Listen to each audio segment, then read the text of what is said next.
தலைப்புச் செய்திகள். தேர்தல் விழிப்புணர்வு பணிகளை மாவட்ட தேர்தல் அதிகாரிகள் விரிவுபடுத்த வேண்டும். தலைமை தேர்தல் ஆணையர் ஞானேஷ்குமார் உத்தரவு. விஜய் சங்கீதா கடைசியாக மாஸ்டர் பட ஆடியோ வெளியீட்டு விழாவில் பங்கேற்ற புகைப்படம் சமூக வலைதளங்களில் வைரல். பிளாட்ஃபார்ம் டிக்கெட்டுகளை பதிவு செய்ய பயன்படுத்தப்பட்டு வந்த UTS நாளை முதல் நிறுத்தம். புதிய ரெயில் ஒன் செயலி அமல். மாம்பழ சின்னத்தை முடக்க வேண்டும் என தேர்தல் ஆணையத்திடம் ராமதாஸ் மனு. பிரச்சனை தீரும் வரை யாருக்கும் ஒதுக்கக்கூடாது என வேண்டுகோள். தங்கம் விலை இன்று மீண்டும் கடுமையாக உயர்ந்தது. சவரனுக்கு 2400 ரூபாய் அதிகரிப்பு. இனி விரிவான செய்திகள். தேர்தல் விழிப்புணர்வு பணிகளை மாவட்ட தேர்தல் அதிகாரிகள் விரைவுபடுத்த வேண்டும் என தலைமை தேர்தல் ஆணையர் ஞானேஷ்குமார் உத்தரவிட்டுள்ளார். தமிழகம் புதுச்சேரி தேர்தல் குறித்து ஆலோசனை நடத்த சென்னையில் முகாமிட்டுள்ள ஞானேஷ்குமார் அதிகாரிகளுக்கு பல்வேறு அறிவுரைகளையும் வழங்கி வருகிறார். ஒரே கட்டமாக தேர்தல் நடத்துவது குறித்து ஆலோசிக்கப்பட்டு வருவதாகவும் மே மாதத்தில் தேர்தல் நடைபெற அதிக வாய்ப்புகள் இருப்பதாகவும் அவர் ஏற்கனவே தெரிவித்திருந்தார். இதனிடையே தேர்தல் விழிப்புணர்வு பணிகளை விரிவுபடுத்த அதிகாரிகளுக்கு அவர் உத்தரவிட்டுள்ளார். தேசிய ஜனநாயக கூட்டணி தேர்தல் முடிந்த பிறகு பிரிந்துவிடும் என்று முதலமைச்சர் ஸ்டாலின் தெரிவித்திருக்கிறார். திமுக மேற்கு மண்டல பாக முகவர்கள் மாநாட்டில் பேசிய முதலமைச்சர் ஸ்டாலின், செந்தில் பாலாஜி எதிர்க்கட்சியினருக்கு பெரும் அச்சுறுத்தலாக இருக்கிறார் என்றார்.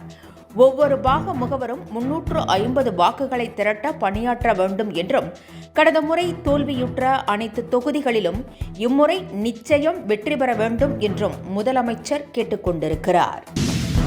பிளாட்ஃபார்ம் டிக்கெட் முன்பதிவு இல்லாத டிக்கெட் புக்கிங் செய்யும் UTS செயலி நாளை முதல் நிறுத்தப்படுகிறது. இதற்கு பதிலாக ரெயில் ஒன் செயலி அறிமுகப்படுத்தப்படுகிறது. இதுவரை IRTC மூலம் முன்பதிவு செய்யப்பட்ட டிக்கெட்டுகளையும் UTS மூலமும் முன்பதிவு செய்யப்படாத டிக்கெட்டுகளையும் பெற்று வந்த நிலை இருந்தது. இனி அனைத்தையும் ரெயில் ஒன் சேவையின் மூலம் பெற முடியும். மாம்பழ சின்னத்தை முடக்க வேண்டும் என தேர்தல் ஆணையத்திடம் ராமதாஸ் கோரிக்கை வைத்திருக்கிறார். பாமக தற்போது அங்கீகாரமற்ற கட்சி என்பதால் அக்கட்சியில் பதவியில் இருப்பவர்களின் காலத்தை நிர்ணயிக்கும் அதிகாரம் தேர்தல் ஆணையத்திற்கு இல்லை என்றும், இரு தரப்பினருக்கு இடையே உள்ள பிரச்சினை தீர்க்கப்படும் வரை சின்னத்தை முடக்க வேண்டும் என்றும் ராமதாஸ் தெரிவித்திருக்கிறார். கட்சி யாருக்கு என்பது குறித்து ராமதாஸ் அன்புமணி இடையே தொடர்ந்து போராட்டம் நடைபெற்று வருகிறது. EPSஐயும் டிடிவி தினகரனையும் எப்படியும் தோற்கடிக்க வேண்டும் என சசிகலா திட்டமிட்டிருப்பதாகவும், அவர்கள் இனி வெற்றி பெறக்கூடாது என ஆதரவாளர்களுக்கு அறிவுறுத்தி உள்ளதாகவும் தகவல் வெளியாகியுள்ளது. EPSஐ கடுமையாக விமர்சித்து வந்த டிடிவி தினகரன் தற்போது அதிமுக பாஜக கூட்டணியிலேயே இணைந்துவிட்டார். இதனிடையே சசிகலா தனி கட்சி தொடங்கியுள்ளார். அவர் தென் மாவட்டங்களில் வேட்பாளரை நிறுத்த உள்ளதாக தகவல் வெளியாகியுள்ளது. குறிப்பாக EPS டிடிவி தினகரன் நிறுத்தும் வேட்பாளர்களுக்கு எதிராக 25 இடங்களில் வேட்பாளர்களை அறிவிக்க சசிகலா திட்டமிட்டுள்ளாராம்.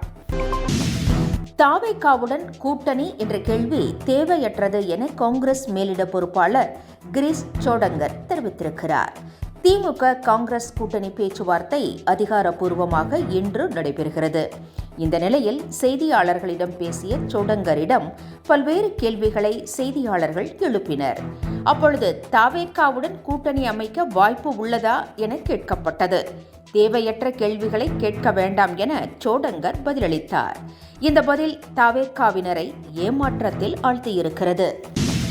விஜயிடம் இருந்து விவாகரத்து கேட்டு அவரது மனைவி சங்கீதா நீதிமன்றத்தில் மனு தாக்கல் செய்திருப்பதால் ஏற்பட்ட பரபரப்பு ஒருபுறம் இருக்க, விஜயும் சங்கீதாவும் இணைந்து ஒரு நிகழ்ச்சியில் பங்கேற்ற கடைசி புகைப்படமும் வைரலாகி வருகிறது. இந்த புகைப்படம் 2020ஆம் ஆண்டு மாஸ்டர் பட ஆடியோ வெளியீட்டு விழாவில் இருவரும் கலந்து கொண்ட போது எடுக்கப்பட்ட புகைப்படம் என்று கூறப்படுகிறது. இதனிடையே முரசொலி செல்வம் மறைந்த போது சங்கீதா வந்து அஞ்சலி செலுத்தியது நினைவு கூறத்தக்கது. தங்கம் விலை நேற்று குறைந்திருந்த நிலையில் இன்று மீண்டும் அதிரடியாக உயர்ந்திருக்கிறது.